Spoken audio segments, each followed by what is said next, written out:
నమస్కారం. శ్రీకర్ న్యూస్ కి స్వాగతం. ముందుగా ముఖ్యాంశాలు. అమరావతి చిత్రకళా ప్రదర్శన అట్టహాసంగా ప్రారంభం. రాష్ట్రంలో కళలకు కళాకారులకి పూర్వ వైభవం. ఇంత పెద్ద స్థాయిలో అమరావతి చిత్రకళా ప్రదర్శనల్ని ఏర్పాటు చేసిన ముఖ్యమంత్రికి ధన్యవాదాలు. డిప్యూటీ స్పీకర్ కెరామురా కృష్ణంరాజు, పర్యాటక శాఖ మంత్రి కందుల దుర్గేష్. ముఖ్యమంత్రి గీసిన చిత్రాన్ని 1,116లకు కొనుగోలు చేసిన డిప్యూటీ స్పీకర్. స్టాల్స్ ను సందర్శించిన జిల్లా ప్రధాన న్యాయమూర్తి గంధం సునీత. ఫార్మసీ విద్యార్థిని నాగ అంజలి మృతి. లైంగిక వేధింపులు భరించలేకే ఈ నెల 23న ఆత్మహత్యాయత్నం. బొలినేని హాస్పిటల్లో 12 రోజులుగా చికిత్స. రిమాండ్లో నిందితుడు దీపక్. ప్రభుత్వ ఆసుపత్రిలో పోస్ట్ మార్టం. బంధువులకు మృతదేహం అప్పగింత. ప్రభుత్వ ఆసుపత్రి వద్ద భారీ పోలీస్ బందోబస్తు. పలువురు రాజకీయ నాయకుల పరామర్శ.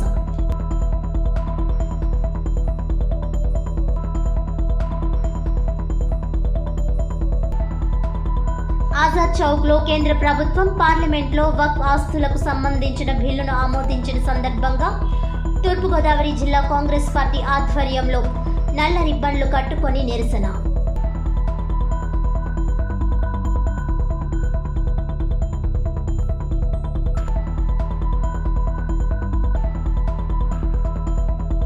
రాజమండ్రిలో అమరావతి చిత్రకళా ప్రదర్శన మహోత్సవం డిప్యూటీ స్పీకర్ కె రఘురామకృష్ణంరాజు, పర్యాటక శాఖ మంత్రి కందుల దుర్గేష్ చేతుల మీదుగా అత్యంత వైభవంగా ప్రారంభించారు. ఆంధ్రప్రదేశ్ రాష్ట్రంలో ముఖ్యమంత్రి నారా చంద్రబాబు నాయుడు, ఉప ముఖ్యమంత్రి పవన్ కళ్యాణ్ నాయకత్వంలో కళకు పూర్వ వైభవం వస్తుందన్న విశ్వాసం ఈ వేడుకల నిర్వహించడం ద్వారా తేటతెల్లమైందని శాసనసభ డిప్యూటీ స్పీకర్ కనుమూరి రామరాజు కృష్ణంరాజు, రాష్ట్ర పర్యాటక, సాంస్కృతిక, సినిమాటోగ్రఫీ శాఖ మంత్రి కందుల దుర్గేష్ అన్నారు. స్థానిక సెంట్రల్ జైల్ ప్రధాన రహదారి మార్గంలో ఏర్పాటు చేసిన అమరావతి చిత్రకళా ప్రదర్శనను అధికారులు, స్థానిక ప్రజా ప్రతినిధులతో కలిసి ప్రారంభించారు. ఈ సందర్భంగా ముఖ్య అతిథిగా పాల్గొన్న డిప్యూటీ స్పీకర్ రఘురామకృష్ణంరాజు మాట్లాడుతూ, చిత్రకళా ప్రదర్శనల్ని వీక్షించేందుకు వచ్చిన ఇక్కడ అందరూ నవ్వుతూనే ఉన్నారు. రాష్ట్రంలో కళలకి, కళాకారులకి పూర్వ వైభవం వచ్చిందని, ఖచ్చితంగా వస్తుందని పేర్కొన్నారు. కళకి పుట్టినిల్లు అయిన రాజమహేంద్రవరంలో ఈ ప్రదర్శన నిర్వహించనున్నట్లు మంత్రి కందుల దుర్గేష్ ప్రతిపాదన. అందుకు అనుగుణంగా AP state creativity and culture commission chairperson Tejaswi Podapati ఏర్పాటు చేసిన విధానం అభినందనీయమని అన్నారు. అమరావతి చిత్రకళా ప్రదర్శనల్ని ఎంతో స్ఫూర్తివంతమైన విధానంలో ఏర్పాట్లు చేసిన తేజస్విని ప్రత్యేక శ్రద్ధ పెట్టడం జరిగిందన్నారు. ఈ ప్రదర్శన చూడడంతో పాటు కళలని, కళాకారులని ప్రోత్సహిస్తూ వాటిని కొనుగోలు చేయాలని కోరారు. ఇటువంటి మంచి కార్యక్రమం చేపట్టి రాష్ట్ర ప్రభుత్వంను ఆయన ప్రత్యేకంగా అభినందించారు. కళా ప్రదర్శనలకు అమరావతి పేరు పెట్టారు కదా, అమరావతిలో పెడితే బాగుంటుందని నేను సూచిస్తే రాష్ట్ర సాంస్కృతిక రాజధానిలో పెట్టడం సముచితమని మంత్రి దుర్గేష్ సూచించడం జరిగిందన్నారు.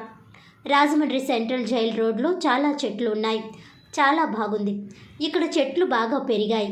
ఈ చెట్లని వదిలేసినందుకు గత ముఖ్యమంత్రికి కూడా మెచ్చుకోవాలంటూ ఉపసభాపతి చలోక్తి విసరడంతో కార్యక్రమంలో నవ్వులు విరబూశాయి. రాష్ట్ర పర్యాటక శాఖ మంత్రి కందుల దుర్గేష్ మాట్లాడుతూ, దేశంలోనే విజన్ ఉన్న ముఖ్యమంత్రి చంద్రబాబు నాయుడు, ఉప ముఖ్యమంత్రి కొణిదెల పవన్ కళ్యాణ్ల ఆలోచనల్లో ఇక్కడ అమరావతి చిత్రకళా ప్రదర్శనల్ని ఏర్పాటు చేసినట్లు తెలిపారు. రాష్ట్ర ప్రభుత్వం కళల్ని ప్రోత్సహిస్తూ కళాకారులకి పూర్వ వైభవం తీసుకుని వచ్చేందుకు చిత్తశుద్ధి కలిగి ఉందన్నారు. ఇక్కడకు అనేక మంది కళాకారులు వచ్చారు. ఆర్టిస్టులకు పెట్టినవి చూసి వారి ప్రతిభను గుర్తించాలని, వాటిని కొని కళాకారులకు చేయూతనివ్వాలని కోరారు. ఈ కార్యక్రమంలో పాల్గొనవలసి ఉన్న ఉప ముఖ్యమంత్రి పవన్ కళ్యాణ్, రాజమండ్రి పార్లమెంట్ సభ్యురాలు పురంధేశ్వరి అనివార్య కారణాలు, ఇతర కార్యక్రమాల వలన రాలేకపోయారని అన్నారు. రాష్ట్ర ప్రత్యేక ప్రధాన కార్యదర్శి అజయ్ జైన్ ఒక మంచి అధికారి అని, పర్యాటక శాఖ ప్రత్యేక ప్రధాన కార్యదర్శిగా పనిచేస్తూ రాష్ట్ర పర్యాటక శాఖ అభివృద్ధికి అవసరమైన సూచనలు, సలహాలు ఇస్తున్నట్లు పేర్కొన్నారు. చైర్పర్సన్ తేజస్వి ఆధ్వర్యంలో ఇంత చక్కటి కార్యక్రమం విజయవంతంగా నిర్వహించడం జరిగిందన్నారు. AP state creativity and culture commission chairperson Tejaswi Podapati మాట్లాడుతూ, కూచిపూడి నృత్యం, కర్ణాటక సంగీతం అంటే గుర్తుకు వచ్చేలా, కళలకి కానాచీగా ఆంధ్రప్రదేశ్ రాష్ట్రాన్ని తీర్చిదిద్దేలా అడుగులు వేయడం జరుగుతోందని అన్నారు. రానున్న రోజుల్లో మరిన్ని కార్యక్రమాలను చేపట్టడం జరుగుతుందని పేర్కొన్నారు. శాసనసభ్యులు ఆదిరెడ్డి శ్రీనివాస్, బత్తుల బలరామకృష్ణులు మాట్లాడుతూ రాజమండ్రి నగరంలో ఇటువంటి కార్యక్రమాన్ని చేపట్టిన రాష్ట్ర ప్రభుత్వానికి కృతజ్ఞతలు వ్యక్తం చేశారు. అమరావతి అనే పేరులోనే వైబ్రేషన్ ఉందన్నారు. నిజ జీవితంలో మన రఘురామకృష్ణంరాజు, అల్లూరి సీతారామరాజు వంటి పాత్ర పోషించడం చూడమన్నారు. గత ప్రభుత్వ హయాంలో కళలకి ప్రాధాన్యత ఇవ్వడం అటుంచి ఇటువంటి కార్యక్రమాలు ఒక్కటి నిర్వహించలేదని పేర్కొన్నారు. ఈ కార్యక్రమంలో రాష్ట్ర ప్రత్యేక ప్రధాన కార్యదర్శి అజయ్ జైన్, జిల్లా కలెక్టర్ పి ప్రశాంతి, జిల్లా ఎస్పీ డి నరసింహకిషోర్, సాంస్కృతిక శాఖ సంచాలకులు డి మల్లికార్జునరావు, ప్రపంచ ప్రసిద్ధి చెందిన నాట్యాచార్యులు సప్పా దుర్గాప్రసాద్, పలువురు కళాకారులు, అధికారులు, విద్యార్థులు తదితరులు పాల్గొన్నారు. ఆంధ్రప్రదేశ్ రాష్ట్ర ప్రభుత్వం ప్రతిష్టాత్మకంగా తీసుకుని రాజమహేంద్రవరంలో చిత్రకళా వీధిలో ఎంతోమంది పెయింటర్స్ను, ఆర్టిస్టులను వెలుగులోకి తీసుకురావాలనే సంకల్పంతో కల్చరల్ డిపార్ట్మెంట్ ద్వారా పొడపాటి తేజస్విని కల్చరల్ చైర్మన్, ఆమె సారథ్యంలో కర్ణాటకలో ఆమె చూసి నాతో మాట్లాడినప్పుడు ఇట్లా చేస్తే బాగుంటుంది, ఆర్టిస్టులందరినీ కూడా ఇంటర్నేషనల్గా ఈ ఫెస్టివల్ చేసి ప్రతి ఇయర్ కూడా చేయాలి, దానికి మీరు కూడా మీ విగ్రహాలు అన్నీ కూడా ఇక్కడ పెట్టాలన్నప్పుడు రాష్ట్ర ప్రభుత్వంలో వాళ్ళు చెప్పినప్పుడు తప్పకుండా అన్ని విగ్రహాలు కూడా ఇక్కడ ఓన్లీ చరిత్రకారుల విగ్రహాలు ఇక్కడ ఏర్పాటు చేయడం జరిగింది. ఇది రాజమహేంద్రవరానికి ఒక మొకటాయమానంగా ఉంటుంది. కళల కానాచి అనేటువంటి రాజమహేంద్రవరంలో ఈ చిత్రకళా ప్రదర్శన ఎంతోమంది చిత్రకారులను, ఎక్కడో మరుగులు పడినటువంటి చిత్రకారులను వెలుగులోకి తీసుకురావటం ఒక రాష్ట్ర ప్రభుత్వానికి, చంద్రబాబు నాయుడు గారికి సాధ్యమైంది. ఇటువంటిది మొట్టమొదటిగా ఆంధ్రప్రదేశ్ రాష్ట్ర ప్రభుత్వం మొట్టమొదటిగా జరిగినటువంటి ఫెస్టివల్ ఇది. ఈ ఫెస్టివల్లో ఎంతోమంది చిత్రకారులు, కొన్ని వందల మంది చిత్రకారులు ఇక్కడ వాళ్ళ ప్రతిభను చూపించారు. ఆ ప్రతిభతో పాటు వాళ్ళ ఉపాధి కూడా చూపించాలని ఆ పెయింటింగ్స్ చేసి తీసుకొచ్చారు. అట్లాగే నేను శిల్పకళలో దీంట్లో దగ్గరగా 4 తరాలుగా నేను విగ్రహాలు చేస్తున్నాను. అట్లాగే నేను చేసిన విగ్రహాలు విదేశాల్లో కూడా ఉన్నాయి. ఈ విగ్రహ ప్రదర్శన కూడా మీరు పెట్టాలనేటువంటిది రాష్ట్ర ప్రభుత్వం నన్ను కోరినప్పుడు తప్పకుండా ఈ విగ్రహాలన్నీ పెడతానన్నప్పుడు పెట్టాను. ఇవన్నీ కూడా ఏర్పాటు చేయడం జరిగింది. చరిత్రకారులు ఇక్కడ ఉన్న అంతా కూడా చరిత్రకారుల విగ్రహాలు చేస్తాం.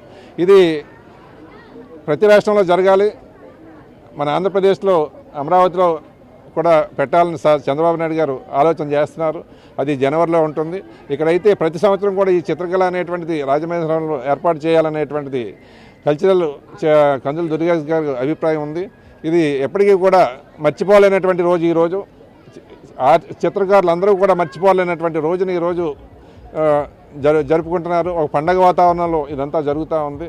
ఇందులో నేను భాగస్వామి కావడం నేను అదృష్టంగా భావిస్తున్నాను. ఈ విగ్రహాలు మళ్ళీ రాజమహేంద్రవరం ప్రజలకు అందరికీ కూడా చూపించడానికి ఈ విగ్రహాలు ఇక్కడ తీసుకురావటం, ఈ విగ్రహాలు తయారు చేసే అవకాశం నాకు దొరకడం అనేటువంటిది నేను పూర్వజన్మ సుకృతంగా భావిస్తున్నాను. మహేంద్రవరం అనగానే రాష్ట్రంలో సాంస్కృతిక రాజధాని అనేటువంటి పేరు చాలా గొప్పగా గతంలో ఉంది. అయితే గడిచిన 5 సంవత్సరాల కాలంలో ఆ ప్రభుత్వం ఈ నగరాన్ని ఏ రకంగానూ పట్టించుకోకుండా అటు సాంస్కృతిక పరంగా కానీ అభివృద్ధి పరంగా కానీ పూర్తిగా నిర్లక్ష్యం చేసినటువంటి సందర్భంలో ఈ కూటమి ప్రభుత్వం వచ్చిన తర్వాత ఒక పక్కన ముఖ్యమంత్రి చంద్రబాబు నాయుడు గారు, మరో పక్కన ఉప ముఖ్యమంత్రి పవన్ కళ్యాణ్ గారు, వారితోటి భారతీయ జనతా పార్టీ నాయకత్వం అందరూ కలిసి ఈ రాష్ట్రాన్ని అన్ని రంగాల్లోనూ ముందుకు తీసుకెళ్తున్నటువంటి తరుణంలో ఏదైతే సాంస్కృతిక రాజధానిగా ఉన్నటువంటి రాజమండ్రి ఉందో ఇక్కడ కళలకి సంబంధించి, సంస్కృతికి సంబంధించి కార్యక్రమాలు చేపట్టాలనేటువంటి ఆలోచనతో మేము అనేక ప్రయత్నాలు చేస్తా ఉన్నాం. అందులో భాగంగా ఇవాళ ఏదైతే చిత్రకళా వీధి అనేటువంటి పేరుతోటి మా సాంస్కృతిక శాఖ సంబంధించినటువంటి చైర్పర్సన్ శ్రీమతి తేజస్విని గారు మేము కలిసి ఒక ఆలోచన చేసి ఇక్కడ లబ్ధ ప్రతిష్ఠులైనటువంటి అనేక మంది కళాకారులు ఉన్నారు. కేవలం చిత్రలేఖనం మాత్రమే కాకుండా శిల్పాలు తయారు చేసినటువంటి అనేక మంది కళాకారులు ఉన్నారు. అందరి యొక్క ప్రతిభని ఒక్కసారి ప్రజలకు తెలియజేయాలని, తద్వారా ప్రజల్లో కూడా కళల పట్ల ప్రత్యేకమైనటువంటి ఆసక్తి కలిగే విధంగా కార్యక్రమాన్ని నిర్వహించాలనేటువంటి ఆలోచనతోటి రాజమండ్రిలో ఈ కార్యక్రమాన్ని ప్రారంభించాం. ఇంత అద్భుతమైన స్పందన జరుగుతూ ఉంది. దీనికి సహకరించి మమ్మల్ని ప్రోత్సహించినటువంటి ముఖ్యమంత్రి గారికి, ఉప ముఖ్యమంత్రి గారికి ధన్యవాదాలు తెలియజేస్తూ, ఇందులో అందరికీ మేము మనవి చేసేది, కేవలం మన రాష్ట్రంలో మాత్రమే కాకుండా ఇతర రాష్ట్రాల్లోని కళాకారులు కూడా వచ్చి ఇక్కడ ప్రదర్శన చేస్తూ ఉన్నారు. వాటిని తిలకించండి, ఆస్వాదించండి, ఆనందించండి. దాంతోపాటు ఒక 4 చిత్రపటాలని కొనుగోలు కూడా చేయండి. తద్వారా ఆ కళాకారులు చేయూతనిచ్చినట్టు అవుతుందనేటువంటి మాటను కూడా తెలియజేస్తూ, ఇంత అద్భుతంగా విజయవంతం చేసిన మీ అందరికీ కూడా మరొక్కమారు ధన్యవాదాలు తెలియజేస్తూ సెలవు తీసుకుంటున్నాను. నమస్కారం. ఇదే మీరు చెప్పిన విధంగా ఇప్పుడు కళలకి కాణా చేయనటువంటి సాంస్కృతిక రాజధాని అయినటువంటి రాజమండ్రిలో ప్రారంభించినటువంటి ఈ తరహా కార్యక్రమాలు రాబోయే రోజుల్లో అక్కడ మనకి రాయలసీమలో ఉన్నటువంటి ఆ స్థానిక జానపదాలతోటి, ఉత్తరాంధ్రలో ఉండేటువంటి జానపద కళారూపాలతోటి ఖచ్చితంగా ఎక్కడెక్కడ ఏ రకమైనటువంటి కళారూపాలు ఉంటే వాటి ద్వారా ప్రదర్శనలు చేయించి ఆంధ్రప్రదేశ్ని అద్భుతమైనటువంటి కళారూపంగా మార్చడానికి నిరంతరం కృషి చేస్తామనేటువంటి మాటని ఈ సందర్భంగా తెలియజేస్తాం. పట్టణంలో అమరావతి చిత్రకళా వీధి టైటిల్తో ఇంత చక్కటి కార్యక్రమం జరగటం, అందులో నన్ను కూడా అతిథిగా పిలిచి ఆహ్వానించటం నాకు ఎంతో సంతోషంగా ఉంది. స్వతహాగా కళాకారులు అంటే చిత్ర కళాకారులు కావచ్చు, చలనచిత్ర కళాకారులు కావచ్చు, నాటక రంగ కళాకారులు కావచ్చు, కళాకారులు అంటే నాకు చాలా గౌరవం.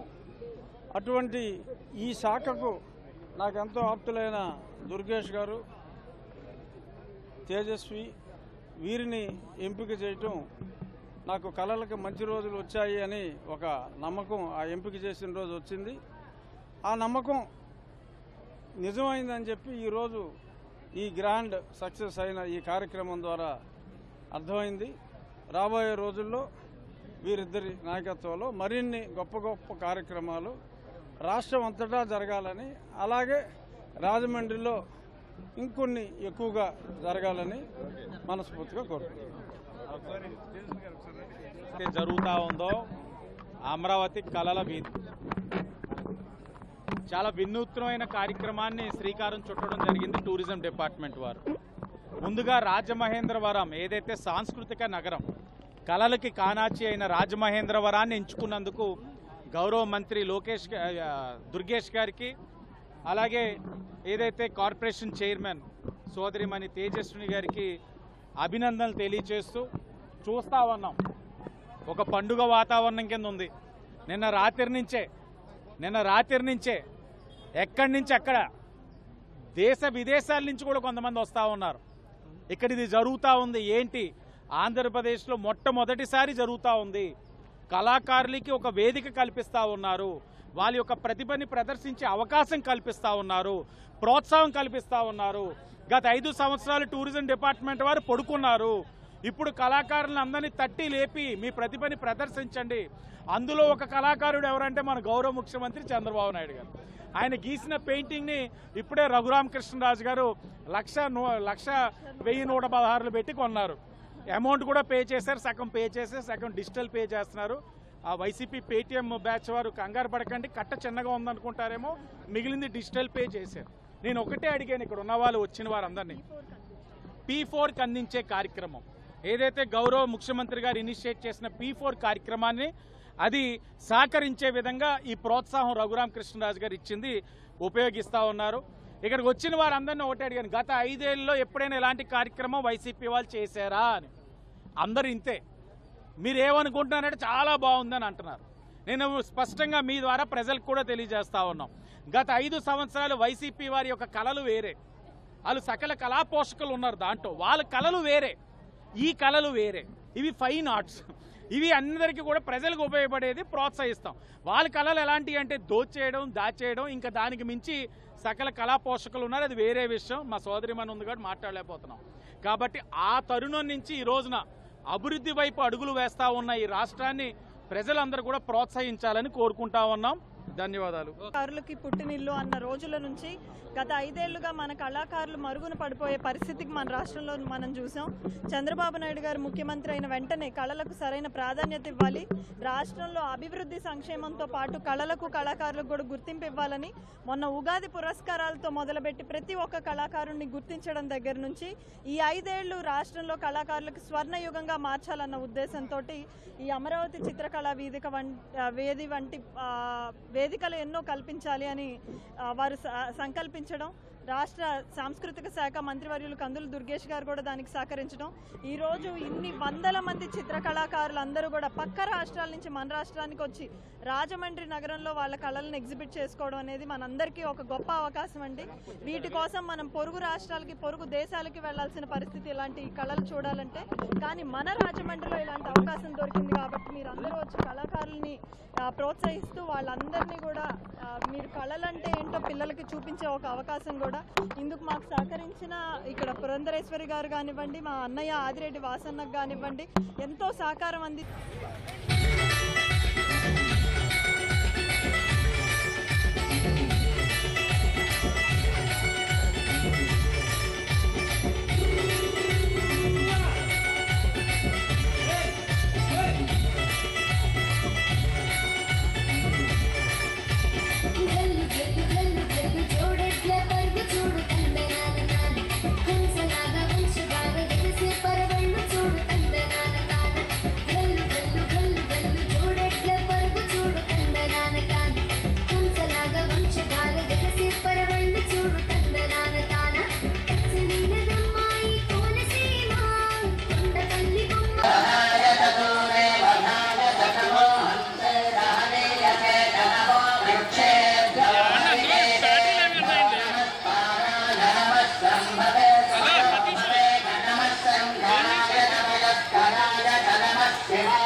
వేదంగా ఘోషించే గోదావరి అమరధామంగా శోభిల్లే రాజమహేంద్రి. వేదంగా ఘోషించే గోదావరి అమరధామంగా శోభిల్లే రాజమహేంద్రి. శతాబ్దాల చరిత గల సుందర నగరం, శతాబ్దాల చరిత గల సుందర నగరం, గత వైభవ దీపులతో కమ్మని కావ్యము.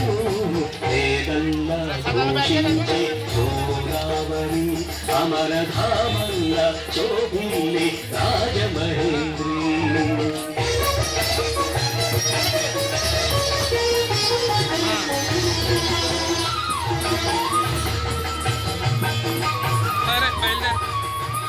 ఫార్మసీ విద్యార్థిని నాగాంజలి మృతదేహానికి రాజమండ్రి ప్రభుత్వ ఆసుపత్రిలో పోస్ట్ మార్టం నిర్వహించి అనంతరం అంబులెన్స్లో స్వగ్రామం తరలించారు. ఇటీవల ఆత్మహత్యాయత్నానికి పాల్పడిన ఫార్మసీ విద్యార్థిని నాగాంజలి సుమారు 11 రోజులుగా కోమాలోనే ఉంది. ఈరోజు ఉదయం ఆమె మృతదేహాన్ని రాజమండ్రి ప్రభుత్వ ఆసుపత్రిలో పోస్ట్ మార్టం నిర్వహించారు. అనంతరం ఏలూరు జిల్లా జీలుగుమిల్లి మండలం రౌతులగూడెం గ్రామానికి అంజలి మృతదేహాన్ని అంబులెన్స్లో తరలించారు. భారీ పోలీస్ బందోబస్తు ఏర్పాటు చేశారు. డీఎస్పీ రమేష్ మీడియాతో మాట్లాడారు. వివరాలను వెల్లడించారు. మాజీ ఎంపీ వైఎస్ఆర్సీపీ రాష్ట్ర అధికార ప్రతినిధి మార్గాని భరత్రాం పేర్కొన్నారు. ఆమె మరణ వార్త తెలుసుకుని పోస్టుమార్టం చేస్తున్న ప్రభుత్వ ఆసుపత్రికి చేరుకున్న ఆయన మీడియాతో మాట్లాడారు. నాగాంజలి కుటుంబానికి ప్రగాఢ సానుభూతి తెలిపారు. నాగాంజలి కుటుంబాన్ని ఆదుకోవడానికి ప్రభుత్వం, ఆసుపత్రి యాజమాన్యం బాధ్యత తీసుకోవాలని ఆయన డిమాండ్ చేశారు. జనసేన నాయకులు అత్తి సత్యనారాయణ మాట్లాడుతూ నిందితుడు దీపక్కు మరణశిక్ష విధించాలని అన్నారు. ఇలాంటి సంఘటనలు పునరావృతం కాకుండా ఉండాలంటే శిక్షలు కఠినంగా ఉండాలన్నారు. తూర్పుగోదావరి జిల్లా కాంగ్రెస్ అధ్యక్షులు టీకే విశ్వేశ్వర్రెడ్డి మాట్లాడుతూ నాగాంజలి కుటుంబానికి ₹1 కోటి నష్టపరిహారం ఇవ్వాలని డిమాండ్ చేశారు. ప్రజా సంఘాల నాయకులు మాట్లాడుతూ సిట్టింగ్ జడ్జిచే న్యాయ విచారణ చేపట్టాలని డిమాండ్ చేశారు. బాధిత కుటుంబానికి ప్రభుత్వం తక్షణమే పరిహారం అందించాలని అన్నారు. ఈ కార్యక్రమంలో సిపిఐ, సిపిఎం జిల్లా కార్యదర్శులు టి అరుణ్, తాటిపక్క మధు, ఐద్వా జిల్లా ప్రధాన కార్యదర్శి పి తులసి, మహిళా సమైక్య జిల్లా ప్రధాన కార్యదర్శి పి లావణ్య, పీడీఎస్యు రాష్ట్ర అధ్యక్షుడు నాగభూషణం, ఏఐఎస్ఎఫ్ జిల్లా ప్రధాన కార్యదర్శి చింతలపూడి సునీల్, ఏఐవైఎఫ్ జిల్లా ప్రధాన కార్యదర్శి పి త్రిమూర్తులు, వ్యవసాయ కార్మిక సంఘం జిల్లా ఉపాధ్యక్షులు టి నాగేశ్వరరావు, ఎస్ఎఫ్ఐ నగర కార్యదర్శి రాజమ్మ, మంగ తదితరులు పాల్గొన్నారు. ఒకటి చాలా చాలా దురదృష్టకరము, బాధాకరము. ఎందుచేతనంటే ఒక స్టూడెంట్కి ఎంత అన్యాయం జరిగి మేము డే 1 నుంచి చెప్తా ఉన్నాం. పాప అంజలి ఏదైతే అక్కడ ఎపిసోడ్ జరిగిందో ఆ రోజు నుంచి సీసీ ఫుటేజెస్ గురించి కానీ లేకపోతే మేమందరం కూడా వచ్చి పోరాడిన తర్వాత అక్కడ అమెండ్మెంట్ సెక్షన్స్ యాడ్ చేయడం జరిగింది. మరి ఆ మొన్నటిదాకా కూడా తల్లిదండ్రులందరూ కూడా వాపోతూ ఉన్నారు. తల్లిదండ్రులందరూ కూడా ఆ కుటుంబ సభ్యులందరూ కూడా చాలా బాధపడుతూ ఉన్నారు. మరి ఒకటి ఘటన బాధాకరము, పాప చనిపోవడము. మరి దీనికి సంబంధించి నేను ఒకటే కోరుకుంటున్నా, వైఎస్ఆర్ కాంగ్రెస్ పార్టీ పూర్తి స్థాయిగా కుటుంబ సభ్యులకు అండగా ఉండి న్యాయ పోరాటం చేస్తాము.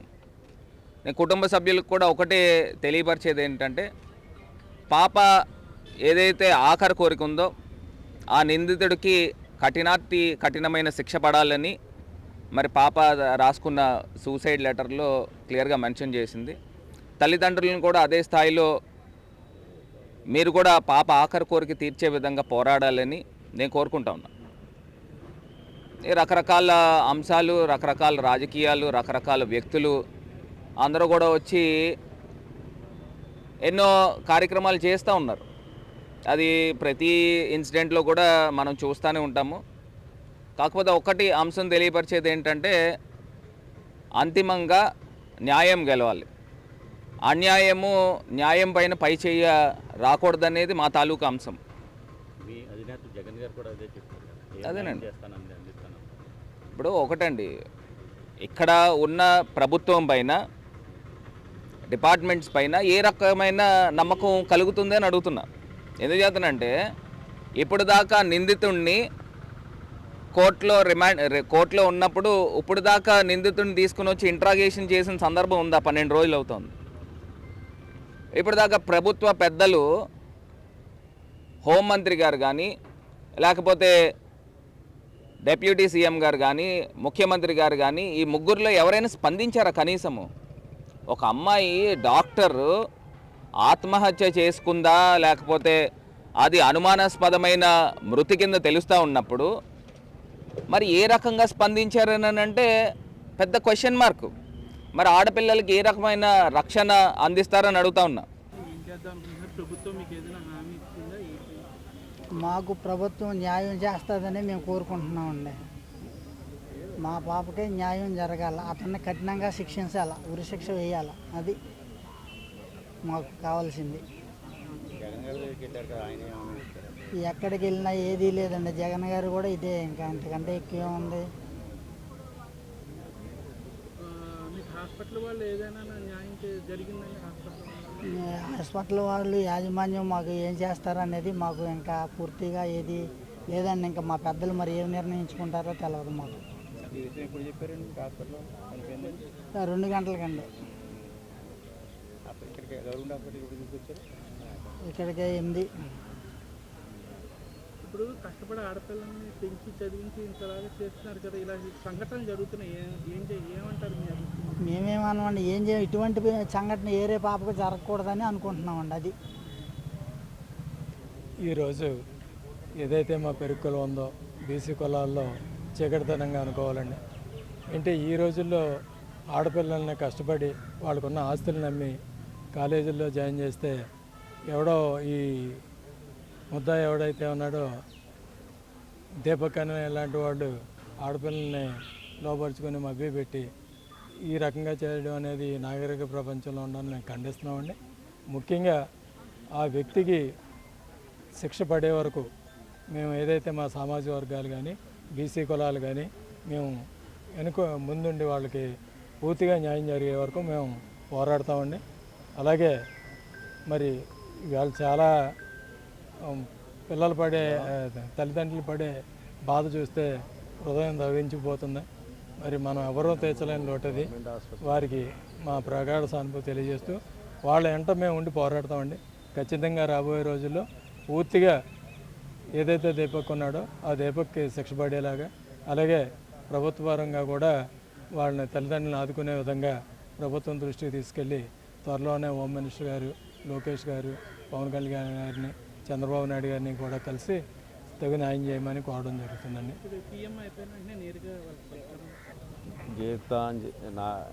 నాగాంజలి మరణం నిజంగా చాలా బాధాకరమైన విషయం. ఎందువల్లంటే ఒక పేదింటి అమ్మాయి వాళ్ళ నాన్నగారికి ఒక 12 సంవత్సరాల తర్వాత పుట్టిన ఏకైక బిడ్డ. ఆ బిడ్డ 23 సంవత్సరాలు వచ్చిన తర్వాత అందులోనూ ఇంకొక 1-2 నెలల్లో కూడా గవర్నమెంట్ ఉద్యోగం వచ్చేది అమ్మాయికి. వస్తే గవర్నమెంట్ జాబ్ అంటే అమ్మాయికి 35 సంవత్సరాల సర్వీస్ ఉంటుంది. ఇంచుమించు గవర్నమెంట్ జీతం సర్వీస్ అవన్నీ చూసుకుంటే అమ్మాయి ఎంత సంపాదించేది. అలా ఎంత ఆర్థికంగా పేద నుంచి కొద్దిగా మిడిల్ క్లాస్ వరకు వచ్చి ఎంతో హ్యాపీగా ఉండవలసిన కుటుంబాన్ని ఒక నరరూప రాక్షసుడు ఆ దీపక్ అన్న ఎదవ ఆడు ఇంత మోసం చేసి ఈ అమ్మాయి సూసైడ్ చేసుకోవడానికి కారణమైన అతను మాత్రం క్షమించడాని విషయం. అతనికి ఎట్టి పరిస్థితుల్లోనూ కూడా పోలీసులు అన్ని సెక్షన్లో పెట్టడం జరిగింది. కానీ మేమందరం ఒకటే అనుకుంటున్నాం, ఆడికి ఎట్టి పరిస్థితుల్లో కూడా మరణశిక్ష పడాలి. అటువంటి వ్యక్తికి పడితే మిగతా వాళ్ళు కూడా ఇటువంటి సంఘటనలు జరగకుండా ఉంటాయి సమాజంలో. అంతేకాకుండా ఇది కూడా మేము మొదటి నుంచి ఏం చెప్తున్నామంటే ఈ విషయాలను ఎప్పుడు కూడా ఇది ఒక కుటుంబానికి సంబంధించిన విషయం. ప్రజల కోసం ఏదైనా చేయొచ్చు రాజకీయ పార్టీలు, కానీ వాళ్ళు ఉన్న పరిస్థితిని బట్టి ప్రతి రాజకీయ పార్టీలు ఇది రాజకీయంగా వాడుకోకుండా వాళ్ళకున్న పరిస్థితిని బట్టి సహాయం చేస్తే మేము మంచిదని మేము మనస్ఫూర్తిగా కోరుకుంటున్నాం. అదేవిధంగా గవర్నమెంట్ నుంచి కూడా ఏదో రకంగా వాళ్ళకి సహాయం చేస్తారని ఆశిస్తున్నాం. ఈ నెల 24వ తేదీన జరిగినటువంటి నాగాంజలి సూసైడ్ అటెంప్ట్ కేసులో రాత్రి 2 గంటలకి నాగాంజలి కాలం చేయడం జరిగింది. అందులో భాగంగా ఇవాళ మనం కిమ్స్ హాస్పిటల్ నుంచి జీజీహెచ్కి బాడీ షిఫ్ట్ చేసి ఇక్కడ శవ పంచనామా జరిపి వాళ్ళ రక్త బంధువులు, సాక్షులు మరియు పెద్దల సమక్షంలో శవ పంచనామా జరిపి పోస్ట్ మార్టం చేయడం జరిగింది. పోస్ట్ మార్టం కూడా టీమ్ ఆఫ్ డాక్టర్ సమక్షంలో పకడ్బందీకి చేయడం జరిగింది. బాడీని వాళ్ళ పేరెంట్స్కి హ్యాండ్ ఓవర్ చేయడం జరిగింది. ఇప్పుడే అమ్మాయి నేటివ్ ప్లేస్ అయినటువంటి జిల్లు మళ్ళీ బాడీ పంపించడం జరిగింది. ఈ కేసులో దర్యాప్తులో ఉంది. దీంట్లో దాంట్లో ఇంపార్టెంట్ ఏవైతే మనకు దర్యాప్తు నిమిత్తం కావాలో అవన్నీ కూడా సీజ్ చేయడం జరిగింది. వాటిని కూడా ఆర్ఎఫ్ఎల్ రిపోర్ట్ పంపించి ఆ రిపోర్టు మేరకు కేసు దర్యాప్తులో ముందుకు సాగుతుంది. ఫార్మసీ విద్యార్థి నాగాంజలి మృతి చెందడం చాలా బాధాకరం, చాలా విచారకరం. దాదాపు 13 రోజులు ఆసుపత్రిలో మృత్యుతో పోరాడి అమ్మాయి చనిపోయింది. ఇది చాలా తీవ్రమైనటువంటి అంశంగా రాష్ట్ర ప్రభుత్వం పరిగణించాలి. ఒక ఫార్మసీ విద్యార్థి ఇంటర్న్షిప్ చేయడం కోసం ఆసుపత్రికి వస్తే ఆసుపత్రిలో ఉన్నటువంటి సిబ్బంది ఇంత తీవ్రమైనటువంటి లైంగిక వేధింపులకు గురి చేస్తే ఆ వేధింపుల కారణంగా అమ్మాయి ఒక పేద విద్యార్థిని ఆత్మహత్య చేసుకొని చనిపోవడం అనేటువంటి విషయం అత్యంత దారుణమైన సంఘటన ఇది. ఇవాళ ఆ అమ్మాయి మృతికి మేము సిపిఎం పార్టీగా మా సంతాపాన్ని, ప్రగాఢ సంతాపాన్ని తెలియజేస్తున్నాం. ఆ కుటుంబానికి మా సానుభూతిని వ్యక్తం చేస్తున్నాం. కానీ నేను చెప్పేది ఏంటంటే రాష్ట్ర ప్రభుత్వం స్పందించాల్సిన రీతిలో స్పందించలేదు. ఇవాళ శాసనసభ్యులు మాట్లాడారు, ఇతరులు మాట్లాడారు, చాలా సంతోషం. కానీ రాష్ట్ర హోంమంత్రి గారు 13 రోజుల నుంచి ఘటన జరుగుతూ ఉంటే రాజమండ్రి వచ్చి బాధితుల్ని, కుటుంబాలని పరామర్శించేటువంటి పని ఎందుకు చేయలేదని చెప్పి మేము అడుగుతూ ఉన్నాం. ఇలాంటి సందర్భాల్లో గతంలో ఇలాంటి సందర్భాలు రాజమండ్రిలో జరిగిన సందర్భాల్లో ఆ రోజు అప్పటికి హోంమంత్రిగా ఉన్న వాళ్ళు కూడా రాజమండ్రి వచ్చారు, బాధితుల్ని పరామర్శించిన సందర్భాలు కూడా గతంలో ఉన్నాయి.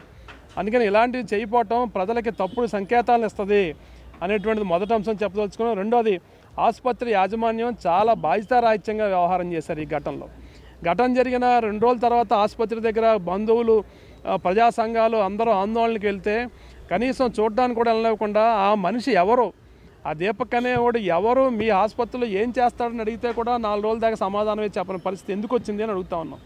నిజంగా ఆసుపత్రి యాజమాన్యం బాధ్యతగా వ్యవహరించుంటే, ఘటన జరిగిన వెంటనే కంప్లైంట్ ఇచ్చుంటే, మీరు ఆ రోజే పత్రికా విలేకరుల సమావేశం బాధితులను అందరినీ పిలిచి మా ఆసుపత్రిలో ఎవరు ఇలాంటి ఘటనలు చేసినా మేము తీవ్రంగా చర్యలు తీసుకుంటాం, ఇగో పలానా వాడిని తెలిసింది, ఇక పోలీసులకు అప్పగించాం, ఇలాంటివి జరగనివ్వం, మేము బాధితుల పక్షాన్ని నిలబడతామని చెప్పని మీరు ఆ మాట మొదటి రోజు ఎందుకు చెప్పలేకపోయారు? 10 రోజుల తర్వాత ప్రెస్ మీట్ పెట్టి అప్పుడు దాకా మాట్లాడలేకపోయారు మీరు ఆసుపత్రి యాజమాన్యం? ఇవాళ మేము అడుగుతూ ఉన్నాం, పోలీస్ సిబ్బందిని కూడా మేము అడుగుతా ఉన్నాయంటే ఆసుపత్రిలో ఉన్నటువంటి సీసీటీవీ ఫుటేజీలు ఎందుకు ఇవ్వలేదు ఇప్పటిదాకా? ఆ యాజమాన్యం ఎందుకు సీసీటీవీ ఫుటేజీలు మీకు ఇవ్వలేదు? మీకు ఇప్పటిదాకా ఘటన జరిగి 13 రోజులు అయితే సీసీటీవీ ఫుటేజీలు ఎందుకు ఆసుపత్రి యాజమాన్యం ఇవ్వలేదు? ఇప్పటికైనా ఆ సీసీటీవీ ఫుటేజీలు అన్నింటినీ కూడా సేకరించాలి, దాని మీద సమగ్రమైన విచారణ జరపాలి. ఎవరైతే ఆమె రూమ్మేట్స్గా చెప్పబడుతున్నారో అట్లాంటి వాళ్ళని కూడా విచారణ చేయాలి. ఆ అన్ని విచారణని సమగ్రంగా నిర్వహించి, పారదర్శకంగా నిర్వహించి చాలా తీవ్రమైన కఠినంగా శిక్షలు పడేలా చూడాలని చెప్పని డిమాండ్ చేస్తున్నాం. కుటుంబాన్ని రాష్ట్ర ప్రభుత్వం ఆదుకోవాలా, యాజమాన్యం ఆదుకోవాలా, ₹1 కోటి నష్టపరిహారం చెల్లించాలని చెప్పి డిమాండ్ చేస్తాం. రాజమండ్రి లాలా చెరువులోని వైశ్య హాస్టల్లో గల ఓ ఫ్లోర్ను ఉమ్మడి తూర్పుగోదావరి జిల్లా ఆర్యవైశ్య మహాసభ సంఘం సేవా కార్యక్రమాలు నిర్వహించుకునేందుకు అప్పగించారు. ఉమ్మడి తూర్పుగోదావరి జిల్లాలోని ఆర్య వైశ్యులంతా ఏపీఐఏసీ మాజీ చైర్మన్, వైశ్య ప్రముఖుడు శ్రీగ్రాకోలపు శివరామ సుబ్రహ్మణ్యం వెంటే ఉంటామని వైశ్య సంఘం నాయకులంతా స్పష్టం చేశారు. తామంతా రాజకీయ పార్టీల జెండాలతో రాలేదని, వైశ్యుల అజెండాతో మాత్రమే వచ్చామని చెప్పారు. లాలా చెరువులోని రాజమండ్రి వైశ్య హాస్టల్లోని ఒక ఫ్లోర్ను ఉమ్మడి తూర్పుగోదావరి జిల్లా ఆర్య వైశ్య మహాసభ సంఘ సేవా కార్యక్రమాలు నిర్వహించుకునేందుకు అప్పగించారని అన్నారు. ఈ సందర్భంగా జరిగిన ఉమ్మడి తూర్పుగోదావరి జిల్లా ఆర్య వైశ్య సంఘం కార్యవర్గ సమావేశంలో జిల్లా అధ్యక్షుడు ప్రగల్లపాటి కనకరాజు, నంబూరి రెడ్డయ్య, పల్లపోతు బంగారు, కోరుప్రోలు వెంకటేశ్వరరావు, అద్దులూరి సాయిబాబా, కుసుమంతి సుబ్బరాయలు, రాజమండ్రి ఛాంబర్ అధ్యక్షులు తవ్వ రాజా తదితరులు మాట్లాడుతూ ఎన్నో ఏళ్లుగా రాజకీయాలతో సంబంధం లేకుండా శివరామ సుబ్రహ్మణ్యంను పెద్దగా ఉంచి ఎన్నో సేవా కార్యక్రమాలు చేస్తూ ఏ సమస్య వచ్చినా వాటిని పరిష్కరించుకుంటూ ముందుకు వెళ్తున్నామని తెలిపారు. పెద్దల ముందు చేసిన ప్రమాణాల ప్రకారం నడుచుకుంటే సమాజంలో కానీ సంఘంలో కానీ గౌరవం ఉంటుందని శివరామ సుబ్రహ్మణ్యం సలహా ఇచ్చారు. ఉమ్మడి గోదావరి జిల్లాలో తాము చేసే సేవా కార్యక్రమాలన్నీ కంచర్ల బాబీ అధ్యక్షతనే జరుగుతుందని, శివరాముడి వెంటే ఉంటానని టీసీ వెంకటేష్ చెప్పిన మాటలను ఈ సందర్భంగా వారంతా గుర్తు చేసుకున్నారు. ఉమ్మడి తూర్పుగోదావరి జిల్లా ఆర్యవైశ్య సంఘం అధ్యక్షుడు కంచర్ల బాబీ అధ్యక్షతన వహించిన సమావేశంలో కార్యదర్శి కుసుమంచి పాపారావు, కోశాధికారి కంచర్ల కృష్ణమోహన్, తేటగుంట కృష్ణ, కొల్లూరి చిన్నబాబు, మహిళా విభాగం అధ్యక్షురాలు ఎండూరి సీత, వైశ్య హాస్టల్ అధ్యక్షుడు కోట్ల కనకేష్, కోశాధికారి మండవిల్లి శివ, ఆర్యవైశ్య నాయకులు తొంటెపు స్వామి తదితరులు పాల్గొన్నారు. తూర్పుగోదావరి జిల్లా ఆర్యవైశ్యులు అంటే ఒకే మాట మీద ఒకే మాట నాయకత్వం కింద ఉంటారు. వీరందరిలో విషబీజాలు నాటాలి, వీళ్ళు ముక్కలు చేసేయాలి, వీళ్ళందరినీ విడగొట్టి పరిపాలించాలని చెప్పి ఒక ఆలోచన చేస్తున్నటువంటి పెద్దలని ఒకసారి ఆలోచించుకోమని చెప్తున్నాను నేను. ఇది కరెక్ట్ అయిన పద్ధతా కాదన్నది ఒకసారి ఆలోచన చెయ్యండి. ఇది ఉమ్మడి తూర్పుగోదావరి జిల్లా అంటే ఆంధ్ర తెలంగాణ విడిపోయింది కాబట్టి 2 రాష్ట్రాలకి చంద్రబాబు నాయుడు ముఖ్యమంత్రి గారు ఉంటారా, 2 రాష్ట్రాలకి రేవంత్ రెడ్డి ముఖ్యమంత్రిగా ఉంటారా అని చెప్పి వితండవాదం చేసే వాళ్ళ గురించి నేను మాట్లాడను. నేను ఒకటే అడుగుతున్నా, ఆర్య వైశ్యులు కలిసి ఉందాం. దాదాపు 50 సంవత్సరాల నుంచి 60 సంవత్సరాల నుంచి స్వాతంత్రం వచ్చిన రోజు నుంచి ఈ రోజు వరకు కూడా ఆల్మోస్ట్ ఈ తూర్పుగోదావరి జిల్లాలో గోదావరి జిల్లాగా పేరు పొంది ఆతిథ్యానికి మారుపేరుగా, సేవాభావానికి మారుపేరుగా, 10 మందికి చేయూతనిచ్చే వారికి మారుపేరుగా ఉంటున్న ఆర్యవైశ్య కులాన్ని ఎందుకంత కొమ్ముడిగా విడదీసేసుకుందాం మనం అని చెప్పి అడిగితే దానికి సమాధానం లేదు. మీరు ఎందుకు విడిపోవాలి? మనం 3 జిల్లాలుగా విడిపోవచ్చు, ఈ రాష్ట్రం 20 జిల్లాలుగా మారిపోవచ్చు, 26 జిల్లాలు అయిపోవచ్చు, కానీ తప్పేమి కాదు. ఒక పరిపాలన సౌలభ్యం గురించి ఓ ప్రభుత్వం నిర్ణయం తీసుకుంది, దాన్ని కూడా మనం కూడా గౌరవిద్దాం. కానీ సమయం ఇప్పుడు కాదని చెప్పి నేను చెప్పినప్పుడు కూడా వాళ్ళు దానికి ఓకే అన్న సందర్భం కూడా నాకు తెలుసు. కానీ ఎందుకు వచ్చిందో తెలియదు, ఎవరు ఎందుకు మాట్లాడుతున్నారో తెలియదు, ఎవరు ఎందుకు వచ్చి కలుస్తున్నారో తెలియదు. నా దగ్గరికి వచ్చి ఒకలా మాట్లాడతారు, బయటికి వెళ్ళి ఇంకొకలా మాట్లాడతారు, ఇంకొకరు వచ్చి ఇంకొకలా మాట్లాడతారు. ఎంతమంది ఎన్ని మాట్లాడినా సరే తూర్పుగోదావరి జిల్లాలో ఆర్యవైశ్యులు కలిసి ఉన్నారు. వీళ్ళు విడగొట్టాలి. విడగొడితేనే మన నాయకత్వానికి, మన ఆలోచనలకి, మన స్వార్థానికి ఈ జిల్లాని బలి చేసేయచ్చని చెప్పి ఆలోచన చేస్తున్నారు తప్ప ఇక్కడ వైశ్యులు కలిసి ఉంటే ఇతర రాజకీయ పార్టీలు కూడా భయపడతాయి. కాబట్టి ఆ రాజకీయ పార్టీలే వైశ్యులు గౌరవించే స్థాయిలో ఇవాళ ఈ జిల్లాలో ఆర్యవైశ్యులు ఉన్నారని చెప్పి కూడా నేను మీకు సభాముఖంగా నేను తెలియజేసుకుంటున్నాను. మీరు ఏ మారుమూల గ్రామానికి వెళ్ళండి, ఏ మండలానికి వెళ్ళండి, ఏ మున్సిపాలిటీకి వెళ్ళండి, ఏ వార్డుల్లోకి వెళ్ళండి, వైశ్యులంటే గౌరవంగా చూస్తున్నారా, చులకనగా చూస్తారా మీరు ఆలోచన చేయండి. ఎందుకు ఈ రకమైన గౌరవం మనకి లభించింది? ఎందుకు మనం అంటే కొంచెం గౌరవంగా చూస్తున్నారు, ప్రేమగా మాట్లాడుతున్నారు, మన సమస్యల పట్ల ఎందుకు స్పందిస్తున్నారు అనే దాని మీద మీరు ఆలోచన చేయాల్సిన సమయం ఆసన్నమైంది. వాళ్ళ ముఖ్యంగా ఏకపక్షంగా కూడా ఛాంబర్ ఆఫ్ కామర్స్ వైశ్యులకి రావాలి, ఎలక్షన్లు జరపడానికి వీలు లేదు అని గవర్నమెంట్, వేరే గవర్నమెంట్ అయినా సరే ఈ నడుం కట్టుకుని వేరే పార్టీ అయిన నన్ను తీసుకొచ్చి అధ్యక్షులు చేశారు.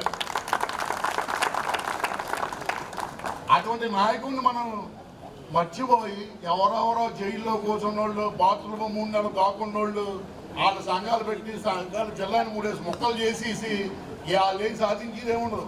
ఓన్లీ ప్రమాణ స్వీకారం కూడా లాడ్జీల్లోనూ, లాడ్జీ రూముల్లోనూ బ్యానర్లు కట్టి చేసుకోవాలి. ఇప్పుడు మొదటిసారి చూశాను. ధరించి మన నాయకుడు, మన దశ దిశ చూపే నాయకుడు ఈ జిల్లాలో శివరామ సుబ్రహ్మణ్యం గారు. ఒక కోస్తా జిల్లాలో, ఉమ్మడి తూర్పుగోదావరి జిల్లాలోనే కాదు, చుట్టుపక్కల అన్ని జిల్లాలు కూడా మాకు ఏకైక నాయకుడు. మా నాయకుడు ముందర పార్టీలు ఉండవు, ఏమీ ఉండవు. ఓన్లీ వైశ్యుడా కాదని చూసే నాయకుడు ఆయన ఒకటే జిల్లాల్లో. కష్టం వచ్చిన వ్యక్తి మన దగ్గరికి వస్తే అతను ఎవరికి సంబంధించిన వ్యక్తి, ఎవరికి సంబంధించిన వ్యక్తి, ఏ పార్టీకి సంబంధించిన వ్యక్తి అని కూడా ఆయన చూడరు. ఈ మనిషి వైశ్యుడా కాదని వస్తాడు ఆయన. వాళ్ళకి కూడా విడిగా ఎలక్షన్ పెట్టాలి, ఎక్కడికెక్కడ జిల్లా కమిటీలు ఏర్పాటు చేయలేనటువంటి విషయం మనకి చూచాయిగా తెలిసిన విషయాన్ని మేము సుబ్రహ్మణ్యం గారి దృష్టిలో పెట్టి విషయాన్ని తెలియజేస్తే వెంటనే సుబ్రహ్మణ్యం గారు దాని మీద మాజీ అధ్యక్షులందరినీ, మండల ముఖ్యులు, జిల్లాలో ముఖ్యులందరినీ పిలిచి ఇలాంటి పరిస్థితి ఉందని చెప్తూ ఈ ప్రయత్నానికి ఏదైతే పెద్దలు ముందుకెళ్తారో మరి అందులో మరి కాకినాడ గ్రంథిబాబుజీ గారు అలాగే వారి కమిటీ దృష్టిలో ఈ విషయాన్ని చెప్తాం అని చెప్పి వారిని రాజమండ్రి మీటింగ్ ఆహ్వానించడం జరిగింది. ఆ మీటింగ్కి బాబుజీ గారు కాకినాడ నుంచి వాళ్ళ తరఫున పెద్దలు చాలామంది రావడం, వచ్చిన తర్వాత వెంకటేశ్వర గుడి చాలా పెద్ద ప్రాజెక్టు, 1.5 ఎకరాల సైట్లో 15 కోట్ల రూపాయల ప్రాజెక్టు మన ఉమ్మడి జిల్లా ఆర్యవైశ్య సంఘం తరఫున చేస్తున్నాం. అందువల్ల ఇటువంటి పెద్ద కార్యక్రమం ఉంది కాబట్టి మీ మూడు జిల్లాల వ్యవస్థకి మేము ఏమీ వ్యతిరేకం కాదు. ఖచ్చితంగా ఒక ఏడాది టైం ఇవ్వండి, లేదా డిసెంబర్ నెలాఖరు వరకు టైం ఇవ్వండి. ఇస్తే దాన్ని ఒక రకమైన ఆ పెద్ద ప్రాజెక్ట్ని ఒక రకమైన షేపులోకి తీసుకొచ్చి దాన్ని ఆన్లైన్లో పెట్టి తర్వాత 3 జిల్లాలనే మనం చేసుకుందాం అని చెప్పి మీరు ప్రపోజల్ పెడితే బాబుజీ గారు ఈ విషయాన్ని మేము కూడా చర్చించుకొని మీకు ఏ విషయం తెలియజేస్తామని చెప్పి అవాళ ఆ సమావేశంలో చెప్పడం జరిగింది. వక్ఫ్ ఆస్తులకు సంబంధించిన బిల్లులను నిరసిస్తూ రాజమండ్రి ఆజాద్ చౌక్ సెంటర్లో కాంగ్రెస్ పార్టీ నాయకులు నిరసన ప్రదర్శన చేశారు. రాజమండ్రి జాంపేట చేపల బజార్ కోళ్ల మార్కెట్ దగ్గర ఉన్న ఆజాద్ చౌక్లో కేంద్ర ప్రభుత్వం పార్లమెంట్లో వక్ఫ్ ఆస్తులకు సంబంధించిన బిల్లును ఆమోదించిన సందర్భంగా తూర్పుగోదావరి జిల్లా కాంగ్రెస్ పార్టీ ఆధ్వర్యంలో నల్ల రిబ్బన్లు కట్టుకొని నిరసన కార్యక్రమం చేయడం జరిగింది. కేంద్రంలో ఉన్న బీజేపీ ఎన్డీఏ కూటమి వక్ఫ్ ఆస్తులకు సంబంధించిన సవరణ బిల్లును పార్లమెంటు ఉభయ సభల్లో ఆమోదించిన తర్వాత రాష్ట్రపతికి పంపడంను నిరసిస్తూ జిల్లా కాంగ్రెస్ పార్టీ అధ్యక్షులు డాక్టర్ టీకే విశ్వేశ్వరరెడ్డి ఆధ్వర్యంలో కాంగ్రెస్ పార్టీ శ్రేణులు నల్ల రిబ్బన్లు కట్టుకొని నిరసన కార్యక్రమం చేపట్టారు. ఈ సందర్భంగా డాక్టర్ టీకే విశ్వేశ్వరరెడ్డి మాట్లాడుతూ భారతదేశంలో ఒక ముస్లిం తన ఆస్తిని విరాళంగా ఇవ్వాలంటే కనీసం 5 ఏళ్ల పాటు ముస్లిం మతంలో అతను ఆమె ఉన్నట్లు ప్రభుత్వం దగ్గర నుండి ధృవీకరణ పత్రం కావాలని, భారతదేశంలోని ముస్లింలకే ఈ నిబంధన ఎందుకు, భారతదేశంలోని అన్ని మతస్థులకు ఎందుకు లేదు, ఈ బిల్లు భారతదేశ రాజ్యాంగ విరుద్ధంగా ఉందన్నారు. జిల్లా కాంగ్రెస్ పార్టీ మాజీ అధ్యక్షులు ఎండి రఫీ ఉల్లా బేగ్ మాట్లాడుతూ పార్లమెంటు ఈ బిల్లు ప్రవేశపెట్టినప్పుడు విపక్షాల సవరణలు కూడా లెక్క చేయకుండా ఈ బిల్లును ఆమోదించి ముస్లింలను బీజేపీ వంచిందని అన్నారు. రాజమహేంద్రవరం సిటీ కాంగ్రెస్ పార్టీ అధ్యక్షులు అబ్దుల్లా షరీఫ్ మాట్లాడుతూ భారతదేశంలోని ప్రతి ముస్లిం ఈ బిల్లును వ్యతిరేకించాలని, తద్వారా తమ హక్కులను కాపాడుకోవాలని అన్నారు. కాంగ్రెస్ పార్టీ నాయకులు Harshad, Kondarasu, Bezawada Rangarao, MD Fasiulla Baig, MD Habibulla Baig, Kali Shamastan, doctor Wadiyar, doctor Srinivas Wadiyar, Motha Sharada, Sheikh Lalitha, MD Shahansha, builder Bobby, Yalla Veerabhadrarao, Bhattuna Chandrarao, P Satyanarayanaraju, U Satyababu, Deyyala Raju, Dadala Satyanarayana, జిల్లా మహిళా విభాగం అధ్యక్షురాలు, ఉపాధ్యక్షురాలు, జిల్లా యువజన కాంగ్రెస్ అధ్యక్షులు, ఉపాధ్యక్షులు, కాంగ్రెస్ పార్టీ వివిధ విభాగాల అధ్యక్షులు, ఉపాధ్యక్షులు, కాంగ్రెస్ పార్టీ నాయకులు, కార్యకర్తలు, అభిమానులు వక్ఫ్ ఆస్తులకు సంబంధించిన బిల్లు నిరసన కార్యక్రమంలో పాల్గొన్నారు. అమిత్ షా గారు, నరేంద్ర మోడీ గారు మరి కేంద్ర ప్రభుత్వంలో వాళ్ళు ఇష్టం వచ్చినట్టు వాళ్ళ రాజ్యాంగాన్ని కూడా మార్చేసే విధంగా మరి పార్లమెంట్లో బిల్లులు ప్రవేశపెడతారు. ఏదైతే రాజ్యాంగంలో అంబేద్కర్ రాసిన దాంట్లో మరి అన్ని మతాల వారికి, అన్ని కులాల వారికి అందరికీ సమాన హక్కులు ఇస్తే అవన్నీ కాలు రాసి అమిత్ షా గారు మరి రాజ్యాంగాన్ని విమర్శించి ఇక్కడ హిందూ రాజ్యాంగం ఉండాలి కానీ ఇది అంబేద్కర్ రాజ్యాంగం పనికిరాదని చెప్పి ఆయనే పార్లమెంట్లో చెప్పడం జరుగుతుంది. మరి ముఖ్యంగా ఏంటంటే ఎవరి మతం వాళ్ళకే, ఎవరి పద్ధతులు వాళ్ళకే అందరికీ కూడా ఉన్నాయి. కానీ హిందూ మతానికి సంబంధించి ఎండోమెంట్ యాక్ట్స్ ఉంది, అలాగే ముస్లిం సోదరులకి మరి ఈ వక్ఫ్ బోర్డు అనేది ఉంది. వీళ్ళు చేసిన సవరణలో మరి వక్ఫ్ బోర్డులో గతంలో ఓన్లీ ముస్లిమ్సే ఉండేవారు, ఎందుకంటే వేరే అన్యమతస్తులు ఉండేవారు కాదు. ఈవేళ వీళ్ళు చేసిన సవరణలో అన్యమతస్తులను కూడా వక్ఫ్ బోర్డులో పెట్టాలని చెప్పి ఆ సవరణ బిల్లులో పెట్టడం జరిగింది. ఒకవైపేమో హిందువులకు సంబంధించినటువంటి సంస్థల్లో, ఆధ్యాత్మిక సంస్థల్లో అన్యమతస్తులు ఉండకూడదని చెప్పి జీవో పాస్ చేశారు. రెండో వైపేమో ఎప్పటి నుంచో పూర్వం నుంచో ఉన్న వక్ఫ్ బోర్డులో మాత్రం అన్యమతస్తులు అందరినీ పెట్టుకోవాలట. ఏంటిది ఇక్కడ అసలు భారతదేశం రాజ్యాంగం ఎలా ఉంది? అలాగే ఎవరైనా డొనేషన్ చేయాలంటే అతను ఈ ముస్లిం మతంలో 5 సంవత్సరాలు ఉన్నాడని చెప్పి ప్రభుత్వం దగ్గర నుంచి ఆర్డర్స్ తీసుకోవాలట. ఏంటి 5 సంవత్సరాలు ఉన్నాను కాబట్టి నేను వక్ఫ్ బోర్డుకి నా ఆస్తి ఇంత నేను డొనేషన్ చేస్తానండి. మరి హిందూ మతంలో అయితే ఎవడ పర్మిషన్ అక్కలేదు, సీక్రెట్గా మనం సంచిలో మూటగట్టి వెంకటేశ్వర స్వామి ఉండిలో పాడితే అది వెంకటేశ్వర స్వామికి వెళ్ళిపోద్ది, అది పబ్లిక్ మనీ కింద అయిపోద్ది. మరి ఒకవైపు ఏమో ముస్లిమ్స్కి ఒక లా, అలాగే హిందూస్కి ఒక లా, అలా ఎవరికాళ్ళు ఎడగొట్టే పరిస్థితే చేస్తారు తప్ప మరి భారతదేశంలో ఈ సెక్యులరిజాన్ని కాపాడే పరిస్థితి అయితే లేదు. మన భారతీయులుగా పుట్టడం చాలా అదృష్టవంతులు.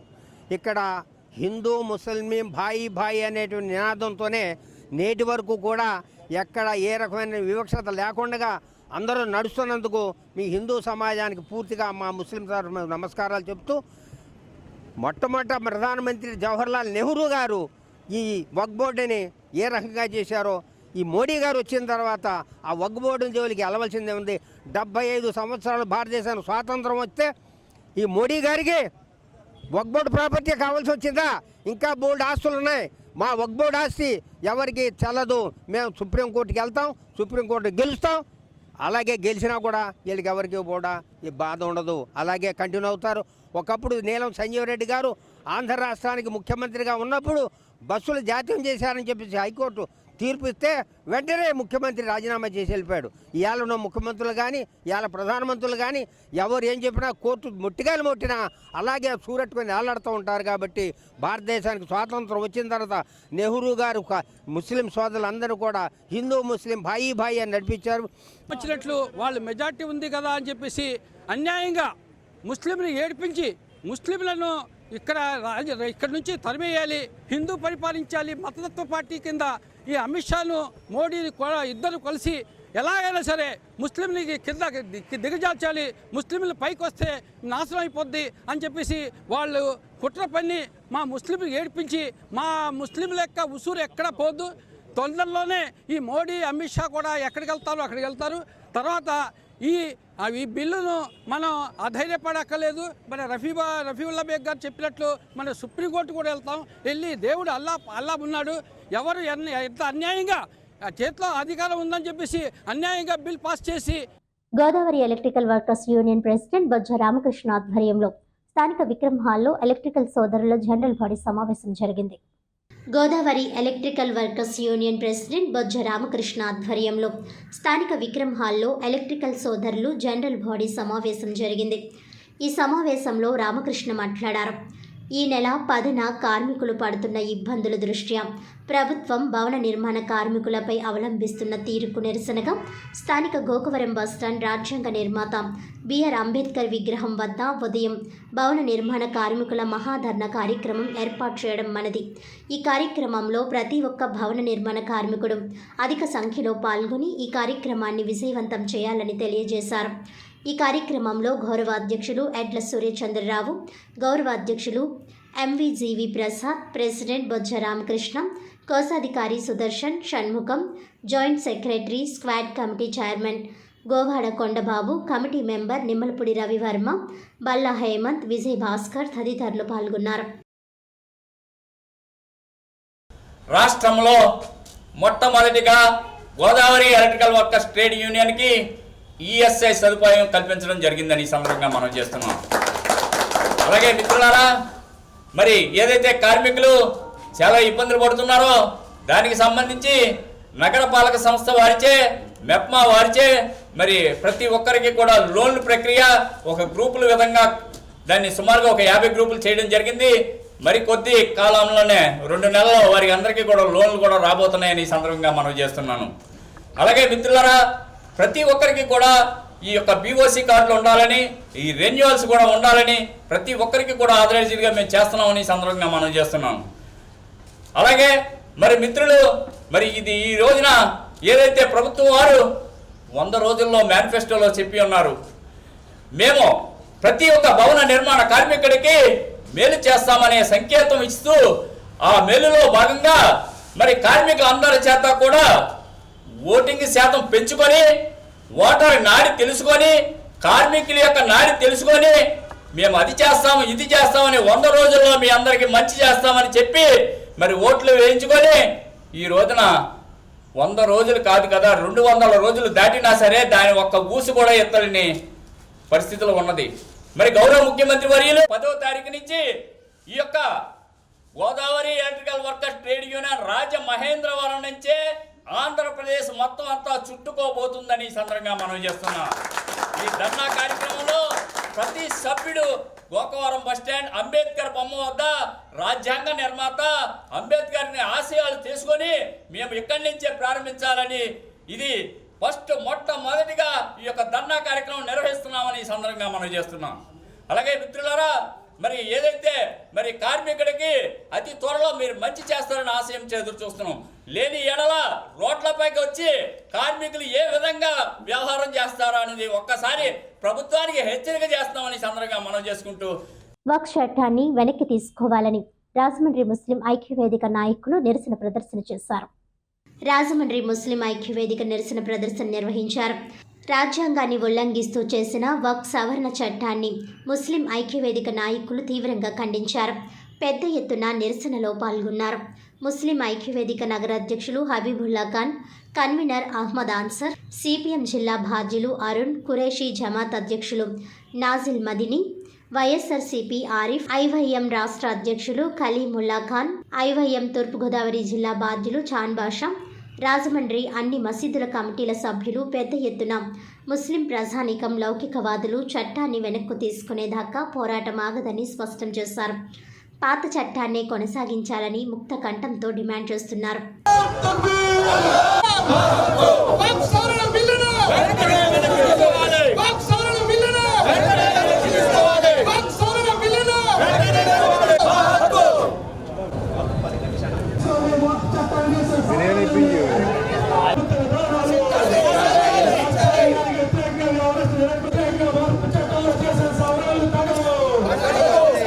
సుప్రీంకోర్టు తీర్పుకు వ్యతిరేకంగా చేసిన సవరణలు వెనక్కి తీసుకోవాలి.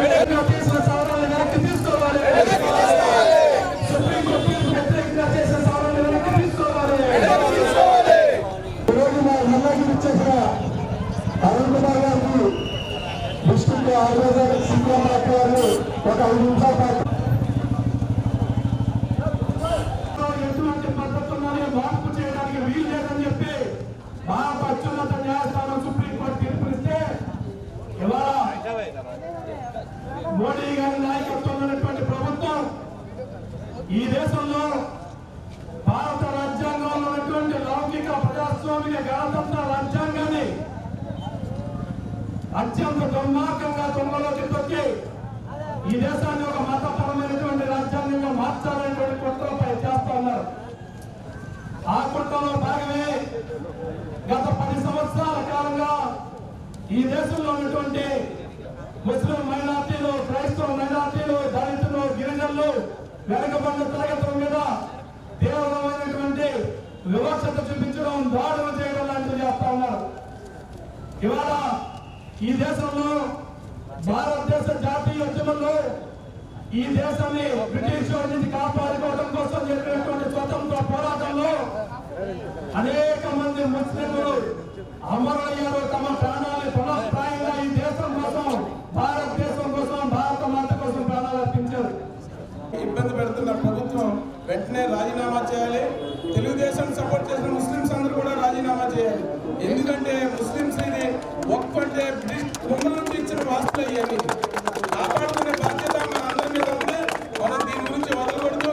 చాలా చట్టాలన్నీ రద్దు చేస్తున్నారు. సుప్రీంకోర్టు కూడాను వాళ్ళు మభ్యపెట్టి ఈ ముస్లింస్ కి బుర్ఖా అని చెప్పేసి 370 యాక్ట్ అని పెట్టేసి ఇలాంటి ఇబ్బందులు పెడతారు. కానీ ముస్లింస్ కి చాలా ఇబ్బందులు, భారతదేశంలో అన్ని ఇబ్బందులు ఎక్కడా లేవు.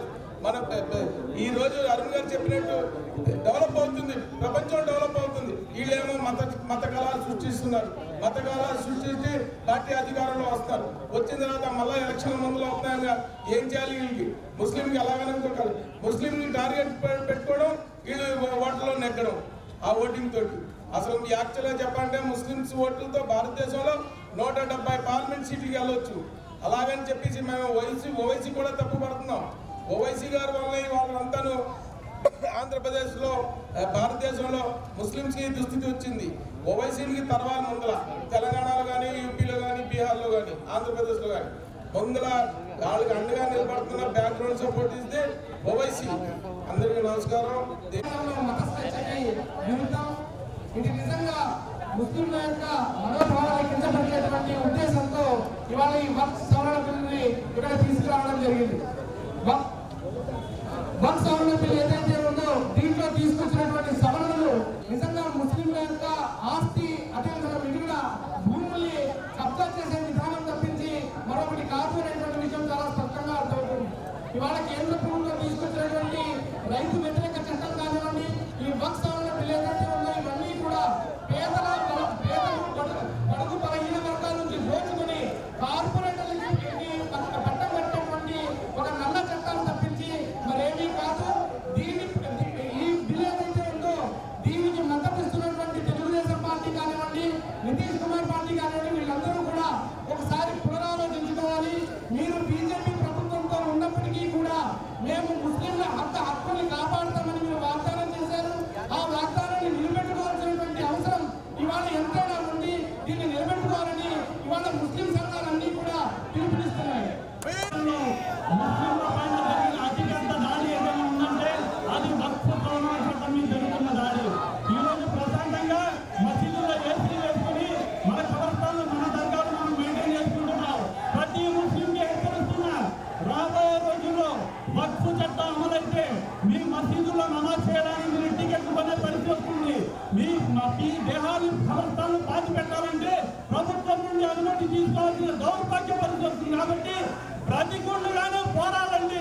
మరణానంతర అవసరమైతే ఖైదు దర్శించాలి. అల్హమ్దులిల్లాహ్. నారాయణ తక్బీర్. ఆంధ్రప్రదేశ్ అమెచ్యూర్ రెజ్లింగ్ అసోసియేషన్ సహకారంతో rotary club of Rajamahendravaram icon ఆధ్వర్యంలో ఈ నెల 5, 6 తేదీల్లో రాష్ట్ర స్థాయి కుస్తీ పోటీలు నిర్వహిస్తున్నట్లు రాజమహేంద్రవరం చార్టర్ ప్రెసిడెంట్ రొటేరియన్ తీగల రాజా, ఐకాన్స్ ప్రెసిడెంట్ రొటేరియన్ వెంకట్ చెప్పారు. గురువారం వారు మీడియాతో మాట్లాడుతూ ఉత్తరాదిలో ఎంతో ప్రసిద్ధి చెందిన ఈ కుస్తీ పోటీలను తమ క్లబ్ తరపున రాజమహేంద్రవరంలో నిర్వహిస్తున్నామని తెలిపారు. కుస్తీ పోటీల్లో పాల్గొనే రెజ్లర్లకు ఉద్యోగ అవకాశాలు లభిస్తాయని అన్నారు. ఇప్పుడు ఈ కుస్తీ పోటీలను దక్షిణాదిలో కూడా పరిచయం చేయాలనే ఆశయంతో ఆంధ్రప్రదేశ్లోని రాజమహేంద్రవరంలో తొలిసారిగా నిర్వహిస్తున్నామని తీగల రాజా చెప్పారు. అండర్ 15 బాలురు బాలికలకు, అండర్ 20 పురుషులు మహిళలకు రాష్ట్ర స్థాయిలో రెజ్లింగ్ పోటీలు ఏర్పాటు చేశామని చెప్పారు. సుమారు 300 మంది రెజ్లర్స్ హాజరవుతారని చెప్పారు. ఈ పోటీల విజేతలు రాజస్థాన్లోని కోటాలో జరిగిన జాతీయ స్థాయి కుస్తీ పోటీలకు అర్హత సాధిస్తారని తీగల రాజా వెంకట్ చెప్పారు. కుస్తీ పోటీల్లో పాల్గొనే రెజ్లర్స్కు ఐఐటి, ఎన్ఐఐటిలో ప్రత్యేక రిజర్వేషన్లు ఉంటాయని వివరించారు. Sports chairman Rotarian Madduri Shankar మాట్లాడుతూ 2 రోజుల పాటు ఈ రాష్ట్ర స్థాయి కుస్తీ పోటీలు దివాన్ చెరువు ఎస్సీబీసీ కళ్యాణ మండపంలో జరుగుతాయని, 5వ తేదీ ఉదయం ముఖ్య అతిథిగా హాజరయ్యే జిల్లా ఎస్పీ నరసింహకిషోర్ కుస్తీ పోటీలను ప్రారంభిస్తారని తెలిపారు. 6వ తేదీ మధ్యాహ్నం ముగింపు కార్యక్రమం జరుగుతుందని శంకర్ చెప్పారు. రెజ్లర్లకు ఉచిత భోజన వసతి సదుపాయాలు కల్పిస్తున్నట్లు తెలిపారు. మీడియా సమావేశంలో క్లబ్ కార్యదర్శి రొటేరియన్ ఉదయగిరి సురేష్, కోశాధికారి rotarian Kameswaridevi, sports director PHS Karthik, సంయుక్త కార్యదర్శి rotarian Vamsi, sports director N Phanindra, rotarian Shyam Ponnada తదితరులు పాల్గొన్నారు. Rotary club of Rajamahendra icons 3వ సంవత్సరంలో పరుగులు పెడుతూ అనేకమైన కార్యక్రమాలు చేసుకుంటూ ఈరోజు సమాజంలో ఒక ఐకాన్గా మీ అందరి దగ్గర నుంచి మన్ననలు పొందడం జరిగింది. ఈ సమాజంలో ఉన్న అనేకమైన సేవా కార్యక్రమాలే కాకుండా ఒక ప్రత్యేక కార్యక్రమాలు ఏమున్నాయి అనే దాని మీద ఆలోచన చేసినప్పుడు మా టీం అంతా కూడా దీనిపైన చర్చ ఉంచున్నప్పుడు మనం పురాతనమైనది, ఎంతో విలువైనది, ఎంతో ప్రసిద్ధి చెందినటువంటి ఏదైనా ఒక క్రీడల మీద ఒక కార్యక్రమం పెడితే బాగుంటుంది అనుకున్న ఒక ఆలోచన వచ్చింది. ఆ ఆలోచన నుంచి ఉద్భవించిందే కుస్తీ పోటీ. మనందరికీ తెలుసు, భారతదేశంలో మరి ఉత్తరాదిన ఎంతో పేరు ప్రఖ్యాతులు గడించి ప్రతి జిల్లాలోనే కూడా అకాడమీలు అనేకమైనవి ఉండి మరి యువతలోని అలాగే సీనియర్స్లోని వాళ్ళ యొక్క ప్రతిభని బయటకు తెచ్చుకునే మార్గాలు అనేకమైన ఉత్తరాదిలో పేరు తెచ్చుకుని ఈరోజు మరి ఈ దేశంలో ఉన్న రిజర్వేషన్లో అనేకమైన అవకాశాలని పొందడం జరుగుతుంది. అందులో విన్ అయిన వాళ్ళు. అలాంటి కార్యక్రమం మనం మరి దక్షిణాదిలో కూడా చేస్తే బాగుంటుంది కదా. అది కొద్ది వంతు తక్కువగా కనపడుతుంది దక్షిణాదిలో. ఆలోచనలో ఈ రాజమహేంద్రవరంలో మనం ఎందుకు ఆంధ్రప్రదేశ్కి పిలుపునివ్వకూడదు అనే ఆలోచన నుంచే ఈ యొక్క కుస్తీ పోటీలకి శ్రీకారం చుట్టడం జరిగింది. మా క్లబ్ నుంచి మా అధ్యక్షుడు రొటేరియన్ శ్రీ వెంకట్ గారు దీన్ని ముందుకు నడిపిస్తూ ఆంధ్రప్రదేశ్ కుస్తీ పోటీల అసోసియేషన్ని సంప్రదించి అలాగే జిల్లాలో ఉన్న డిస్ట్రిక్ట్ అసోసియేషన్ కూడా సంప్రదించి వారందరితోని కలిసి ముందుకు వెళ్ళాలి అనే ఆలోచనతో వారి యొక్క టెక్నికల్ సపోర్ట్తో మరి ఐకాన్ ఈరోజు ఈ యొక్క కార్యక్రమాన్ని టేకప్ చేసి అతి త్వరలో అనగా 5వ తారీఖు 6వ తారీఖుని ఈ కార్యక్రమాన్ని ఆంధ్రప్రదేశ్కి పిలుపునివ్వడం జరిగింది. మరి ఈ కార్యక్రమం మీద మేము కమిటీలు వేసుకుని చక్కటి ప్రోగ్రాం ఇంతవరకు కూడా ఆంధ్రప్రదేశ్లో ఇండోర్ కాంపిటీషన్లు అనేది జరగలేదు. చక్కటి ఏసీ హాల్స్లో ఈ యొక్క కార్యక్రమాన్ని ఆహ్లాదకరంగా ఏర్పాటు చేస్తాకే మేము సన్నిధులమై ఏర్పాట్లు చేయించుకుంటాం. రెజ్లింగ్ అసోసియేషన్ వారి సహకారంతో మేము ఈ ప్రోగ్రాం చేస్తున్నామండి. మేము కంబైన్ అయ్యి చేస్తున్నాము. ఇందులో మేము చేసేది under 15 boys and girls, under 20 boys and girls. ఇందులో సెలెక్ట్ అయిన వాళ్ళు డైరెక్ట్గా రేపు 23వ తారీఖున కోటాలో జరిగే నేషనల్ లెవెల్స్ వాటికి వెళ్తారండి. ఎప్పుడైతే నేషనల్స్లో పాల్గొన్నారో వీళ్ళకి ఐఐటీస్లో కానీ నీట్స్లో వాటిలో చేసినప్పుడు they will be having some special reservation ఉంటుంది. ఈ రిజర్వేషన్ వల్ల వాళ్ళు ఎన్ఐటీస్లో వాటిల్లోనూ సీట్స్ రావడం చాలా ఈజీ అవుతుంది స్పోర్ట్స్ కోటాలు. అందుకోసం మేము అసలు ఈ ప్రోగ్రామ్ టేకప్ చేయడం. ఈ స్పోర్ట్స్ కోటాలకి ఎవరో అసోసియేషన్స్కి చేయడానికి ఫండ్స్ లేకపోతే మా rotary club has taken up ఈ అసోసియేషన్. మాకు చాలామంది దాతలు వచ్చారండి. వారందరినీ పేరు పేరున మా స్పోర్ట్స్ డైరెక్టర్ శంకర్ గారు తర్వాత వివరంగా అందరికి ఎక్స్ప్లెయిన్ చేస్తారండి. ఏపీ అమెచ్యూర్ రెస్లింగ్ అసోసియేషన్ వారి ఆధ్వర్యంలో under 15 boys and girls, under 20 men and women different కేటగిరీస్లో స్టేట్ లెవెల్ టోర్నమెంట్ ఆర్గనైజ్ చేస్తూ ఉంటాం. 5-6 తారీఖుల్లో 4 తారీఖు మధ్యాహ్నం 3 నుంచి ఈ రిజిస్ట్రేషన్లు ప్రారంభం అవుతాయి. సుమారు 300 పైబడి పార్టిసిపెంట్స్ వస్తారని అనుకుంటున్నాము. వారందరికీ వసతి భోజనం ఏర్పాట్లు చేయడానికి ఆ టోర్నమెంట్ అంతా కండక్ట్ చేయడానికి సుమారు 15 లక్షలు బడ్జెట్ అవుతుంది. మేము రోటరీ వారు చేసే ఈ టోర్నమెంట్ ఆర్గనైజ్ చేసే దాంట్లో ప్రధానంగా ఎస్విబిసి కళ్యాణ మండపం వారు ఊరుపల్లి రామారావు గారు శ్రీనివాస్ గారు మాకు వారి రెండు హాల్స్ని 2 రోజులకి ఉచితంగా ఇచ్చారు. అలాగే కరెంట్ ఛార్జీలు కూడా చెల్లించకుండా వారిని కండక్ట్ చేసుకోమన్నారు. అదే పెద్ద స్పాన్సర్షిప్ అమౌంట్ అయింది మాకు అది. దాని తర్వాత స్ప్రింట్ జిమ్ వారు, అలా కాక భోజనాల ఏర్పాటు మా క్లబ్ తరఫున చాలామంది మెంబర్స్ ఎవరికి తోచిన సహాయాన్ని వారు పిల్లలకి బ్రేక్ఫాస్ట్, లంచ్, డిన్నర్ ఏర్పాట్లు చేస్తున్నారండి. దీనికి 4వ తారీఖు నుంచి ఆ రిజిస్ట్రేషన్ అయినా 5వ తారీఖు ఉదయం ఓపెనింగ్ సెరమనీకి మన జిల్లా ఎస్పీ గారు ముఖ్య అతిథిగా వస్తున్నారు. అది కాక చాలామంది మా రోటరీ పెద్దలు గెస్ట్ ఆఫ్ ఆనర్ కింద చాలామంది హాజరవుతున్నారు. మీరు మా ద్వారా తెలియజేయాల్సింది ఏంటంటే ఇలాంటి రెస్లింగ్ పోటీలని మొట్టమొదటిసారి ఇంత భారీ ఎత్తున చేయడం జరుగుతుంది. రాజమండ్రిలో అనేక రకాలైన ప్రోగ్రాంలు, అనేక రకాలైన sports district level, state level, national లెవెల్లో జరిగిన రెస్లింగ్లో మాత్రం ఒక స్టేట్ లెవెల్ పోటీ ఎప్పుడు రాజమండ్రిలో జరగలేదని మొట్టమొదటిసారి మనకు జరిగింది. దీనికి state level state association president, సెక్రటరీలు వస్తున్నారంటే, అలాగే లోకల్ ప్రెసిడెంట్ అయిన ఎలీషా గారి సహకారంతో ఇవన్నీ సాధించుకోవడం జరిగింది. మేము మిమ్మల్ని కోరేది ఏంటి అంటే దీన్ని మీ సహకారం మొట్టమొదటిసారి ఈ రేంజ్లో రెస్లింగ్లో ఇప్పుడు నార్త్లో ఉన్న దానికి ఇక్కడ గుర్తింపు సౌత్లో కూడా రావాలనే ఉద్దేశంతో రాజమండ్రిలో పెడుతున్న దానికి మీరు ప్రెస్ వారు అందరూ కూడా మాకు సహకరించి దీన్ని విపరీతంగా న్యూస్ స్ప్రెడ్ చేస్తే జనాలు వచ్చి చూస్తే పిల్లలకి ఎంకరేజింగ్గా ఉంటుంది. ఎంత అయినా పబ్లిక్లో మనం ఇప్పుడు ఐపీఎల్ చూస్తున్న క్రికెట్ అంతా కూడా మజా అంతా ప్రేక్షకుల్లోనే ఉంటుంది. ప్రేక్షకులు వచ్చి చూస్తే బాగుంటుందని అది మీ చేతిలో ఉంది. మీరు స్ప్రెడ్ చేసే న్యూస్ని బట్టి అందరూ వస్తారని కోరుకుంటున్నాము. వార్తలను ముఖ్యాంశాలు మరోసారి. అమరావతి చిత్రకళా ప్రదర్శన అట్టహాసంగా ప్రారంభం. రాష్ట్రంలో కళలకు, కళాకారులకి పూర్వ వైభవం.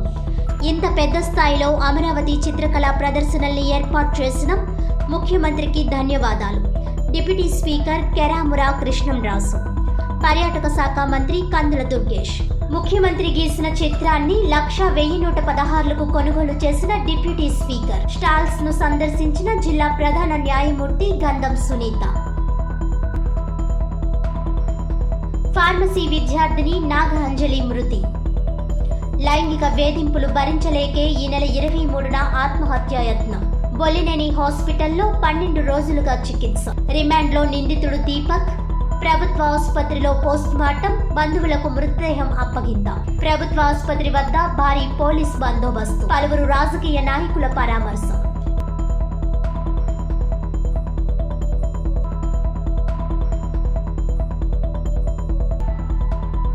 ఆజాద్ చౌక్ లో కేంద్ర ప్రభుత్వం పార్లమెంట్లో వక్ఫ్ ఆస్తులకు సంబంధించిన బిల్లును ఆమోదించిన సందర్భంగా తూర్పుగోదావరి జిల్లా కాంగ్రెస్ పార్టీ ఆధ్వర్యంలో నల్ల రిబ్బన్లు కట్టుకొని నిరసన.